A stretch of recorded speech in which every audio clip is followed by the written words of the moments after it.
Hi guys, welcome back to my channel. Today we're going to be talking about marriage. So, if you love marriage, stay tuned. I have been married for almost 10 years. Our marriage story is quite interesting, so if you're interested in knowing that. But we celebrate twice, here in July and the 21st, and then also in November.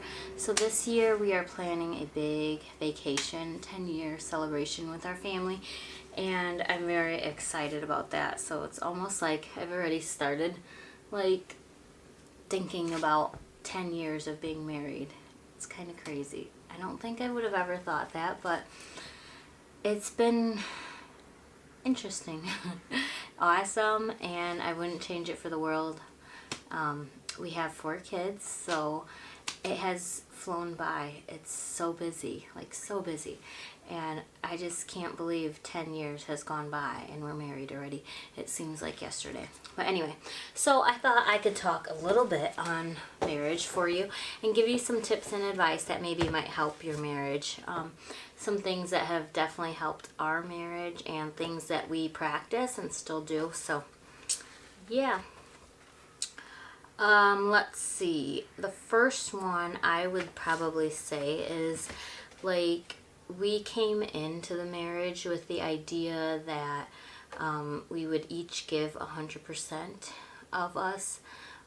Now, a lot of people believe that it's like a 50-50 deal, and they do start to get upset and maybe not respond the way they should when that other person is not holding up to their standards or their agreement. So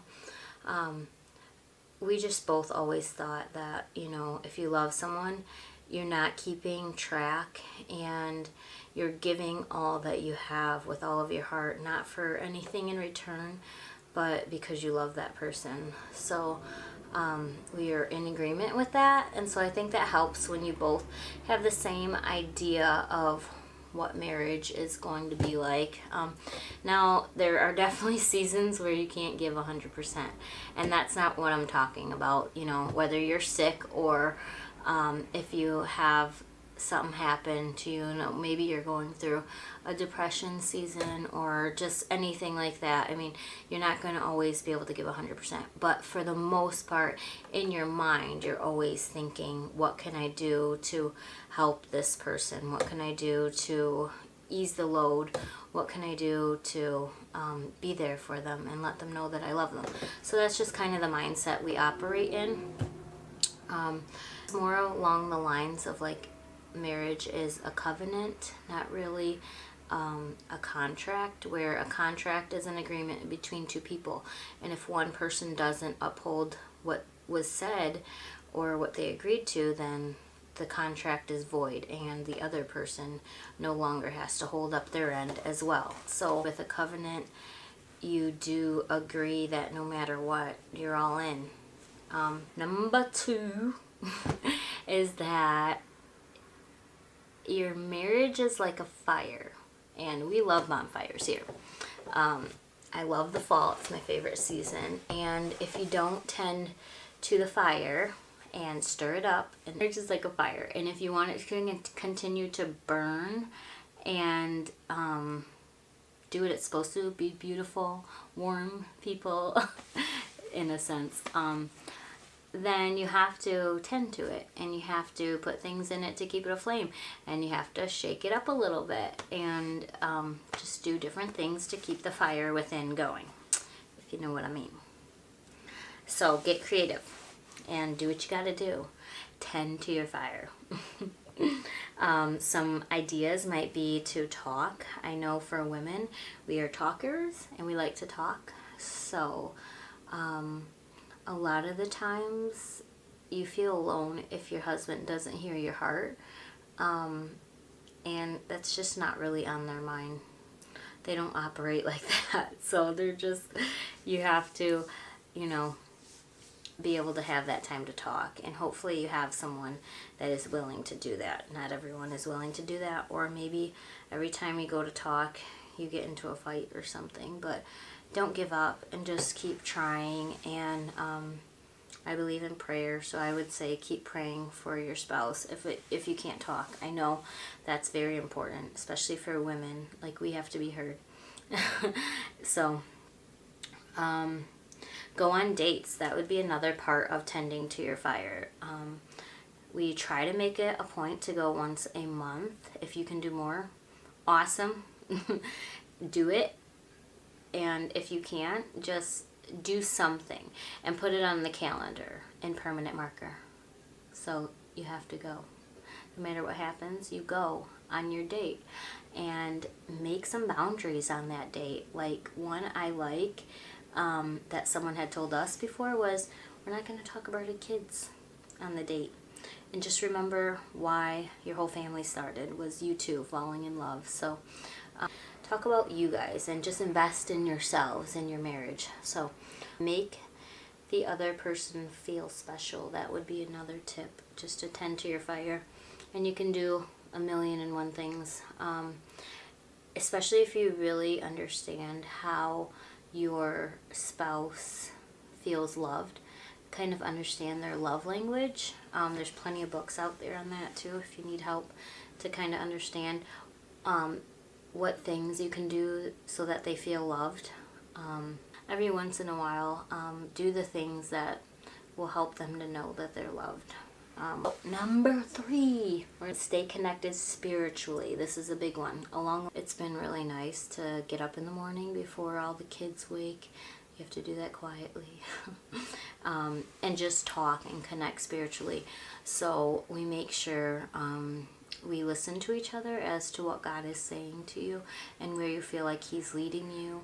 We talk about our goals that we want for our family spiritually, our goals that we want for each other spiritually, our marriage, and just all kinds of things. So it really helps when you understand their spiritual world and what God is saying, and just helps them to feel alive. So if you do have a relationship with God and you are, connecting with Him, it's almost like you feel alone if you don't have anyone to share that with. So definitely share that with your spouse. And maybe you're at a place in your relationship where you are but he's not. That's okay. That may be only for a season. Sometimes it takes a minute for God to speak to you, and then He speaks to your spouse as well. So don't give up. Just continue to pray. Keep knocking at the door. Ask Him if He wants to hear you out and where you are spiritually. If not, nothing you can do besides just respect that and find a girlfriend or someone else that you can connect with on a spiritual level. Find a friend until your spouse is ready and able to talk with you in those kind of ways. And then number 4, I would say just to remember to love in every season. There are times where we definitely feel like the other person doesn't deserve love, or maybe we're going through some stuff and it's just hard to love and just be loving. So if you can, whatever season you're in, whether it's happy or sad or whatever, just try your best to just love. I kind of make it a rule of thumb, like if I wouldn't talk to anyone else like that or treat them like that, then I definitely shouldn't be treating my husband like that. And even there's times where he doesn't ask things at the best time, like I'm busy or whatever. He definitely tries not to, but there are times where I'm just like, just do it out of love, and kind of just put yourself in their place. And that helps a lot for me to think, how would I want to be treated in this situation when I'm struggling to love?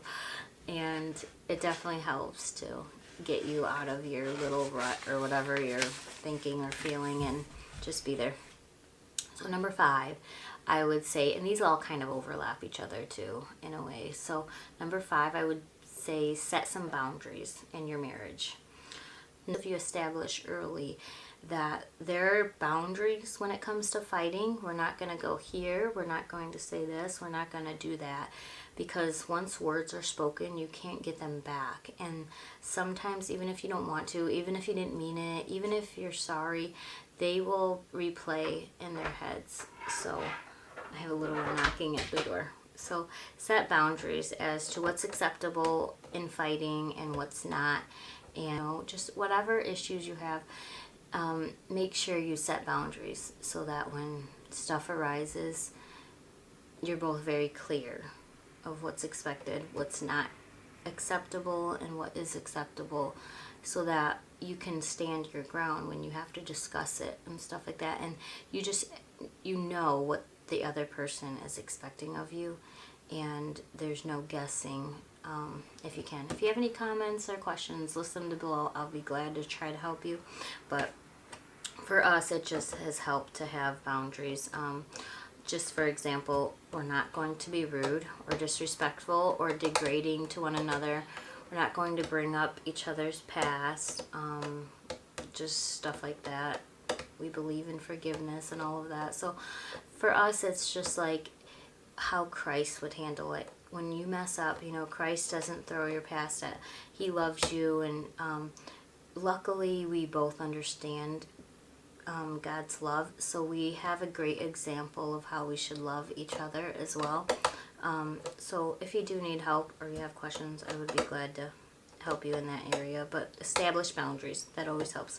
And last is keep him first before the kids. And a lot of people may not agree with that, but we have 4 kids, and we started this family because of us.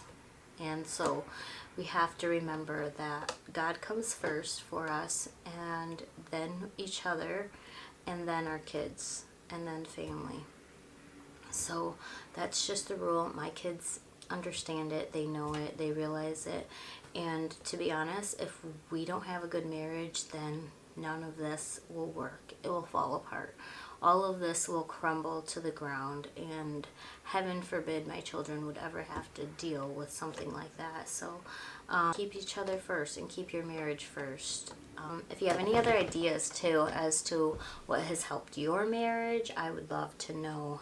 I remember someone also gave us another tip for fighting and boundaries, not to go to bed angry or mad or fighting.